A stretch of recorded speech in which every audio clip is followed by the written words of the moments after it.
কি হয়েছে তোর? বমি করতেছ কেন? কয়দিন ধরে এমন লাগতেছে? জানি না। টক খাবি? টক খাইতে মন চায়?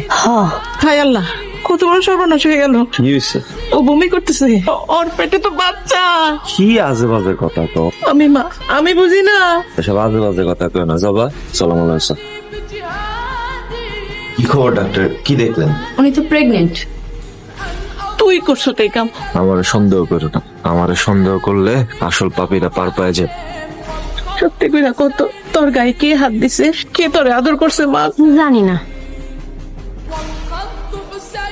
মা, জবারটা কিছু বাইর করতে পারছো? বাই করুন কেমনে? ও তো সবকিছু ভুলিয়া যায়। কিছু জিগাইলে কয় জানি না। এখন কি হইব? কাউরে কিচ্ছু জানান যাবে না। কয়দিন গোপন করে রাখবি? একদিন তো সব বাইরে হয়ে যাবে। তারপরও কাউরে কিচ্ছু জানান যাবে না। এর ভিতরে এই কোন না কোন একটা ব্যবস্থা করতে হবে। আমার ছাগল কই? কি রে, তুই আমার ছাগল ছেড়ে দিছস? এই সালা, তুই যে ছাগলের গলায় রশি দিয়ে বাঁধা রাখছস, ও ব্যথা পায় না? কষ্ট পায় না? ওরে আমি আজকে গরু? আমার গরু কই গেল? আমি সাইডে দিছি। তুই আমার গরু চালিকা? তুমি গরুর গলায় দড়ি বাঁধছো কেন?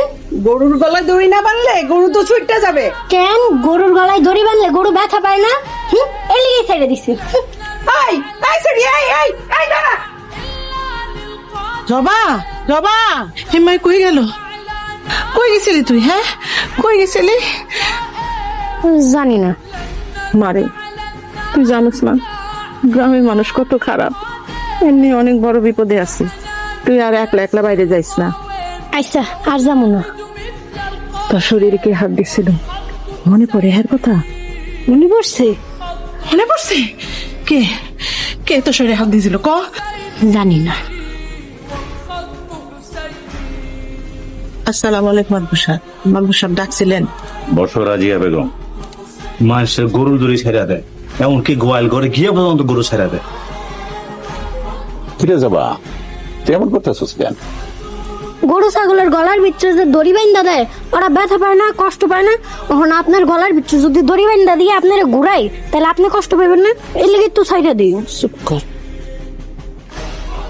রাজিয়া, এখন কও এই ব্যাপারটা নিয়ে কি করা যায়? মাদবু সাহেব, আপনি তো জানেনই ওর একটু বুদ্ধি শুদ্ধি কম, এর লেগে তো এরকম করেন।